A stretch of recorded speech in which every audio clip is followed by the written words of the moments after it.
现在年底了，很多人都打算回老家了，有些电器直接卖掉了，可能明年就不过来了。这位客户打算把他家里面的一些电器卖给我啊。这个是一个空调扇，这台空调客户说今年才买的，才用几个月，然后因为回老家，所以直接卖掉了，很可惜啊。外机的生产日期看不清了。这次总共收了3样东西，花了650。这个空调客户说是1600买来的，然后出了500块钱的价格，还有这个冰箱以及这个空调扇，这2个是加起来150。空调是杂牌的，这个名字还是仿松下的，卖的话能卖1000啊，就看着像是赚500块钱。其实这个空调跟其他电器不一样，其他的电器基本上不用安装，哪怕是电视机安装也很简单，打2个眼就好了。这个空调卖出去必须得有安装啊，不然别人买了也没用，扣掉安装费，其实也赚不了多少。还有这个空调扇，这个东西客户说是买了300多块钱，我网上查了一下，也要300多。有些人说这个东西就是一个智商税，这个过滤网都被灰尘塞满了。它这个东西用起来很麻烦的，需要把里面的冰晶先放到冰箱里面冰冻，然后拿出来再倒水。如果不这样做，它的使用效果比电风扇还差。不知道你们有没有买过这种电器啊？反正我看过很多买这种电器的，都很后悔的，价格也不便宜，一台也得好几百块钱。如果不加水的话，使用效果比电风扇还差。这里还有一副空调外机的架子，买空调的时候送的，因为外机是放到防盗网上的，所以这个架子也用不上。再来看一下这个冰箱，也是杂牌的，商标还是碰瓷30的。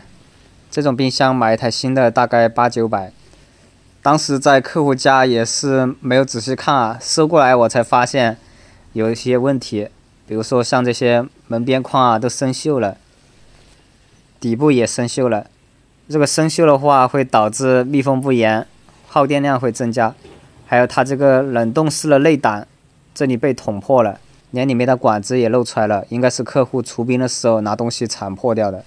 这个破了之后，里面会进水的，而且这个水进去之后，基本上就出不来了。如果一直插着电用还行啊，因为里面的水会结冰，这样里面的管子就不容易被腐蚀。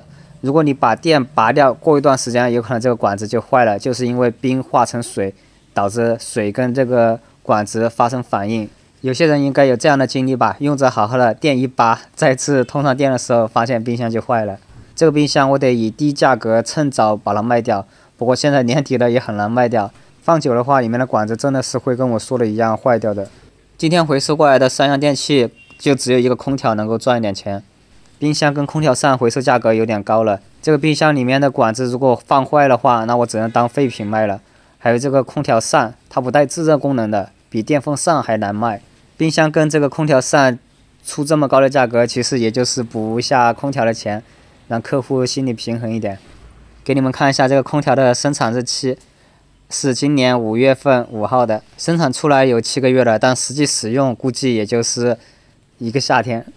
型号是36的，这个是 1.5P 的空调，用1-2个月就直接亏了1000块钱，这个是没有办法的，因为这个空调啊，卖二手它最大的成本其实就是里面的安装费。